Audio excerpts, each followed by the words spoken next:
నీ గురించి ఒక్కొక్క విషయం వింటున్న కొద్దీ నేను ఐఎమ్ లైక్ సర్ప్రైజ్డ్ అనమాట. మళ్ళీ సరదాగా అనేదాన్ని, నేను ఎక్కడ ఫేమస్ అవ్వట్లేదు ఏంటి అని అనుకునేదాన్ని. తథాస్తు దేవతలు ఉంటారంటారు కదా, మరి ఏ ఫ్రీక్వెన్సీతో అన్నమో తెలియదు. టోటల్గా నా రెస్పాన్సిబిలిటీస్ ఫినిష్ అయిన తర్వాత నేను డెఫినెట్గా నేను అలా వెళ్ళిపోదాం అనుకుంటున్నా. నీకు బాగా అండదండ అనిపించిన వ్యక్తులు ఎవరు? అండదండ అనిపించిన వ్యక్తులుగా అంటే ధమ్మ. నాకే ఎందుకు కష్టం వచ్చింది అని ఒకప్పుడు అనుకునేదాన్ని. బట్ ఇప్పుడేమనుకుంటానంటే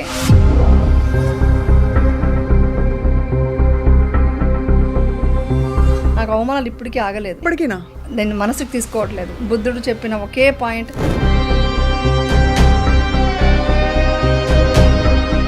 అలా అవమానిస్తుంటే కూడా నేను వాళ్ళకి జాలితో చూస్తాను. అమ్మ బాగుంది అని పిల్లలకి, అవును, నేను బాగున్నానని మీ వారికి. సో ఈ స్టెప్ బై స్టెప్ ఎలా చేశారు? What did you? ఎలా పెంచానంటే నువ్వు హ్యాపీగా ఉండాలి, నువ్వు బాగుండాలి కాదు.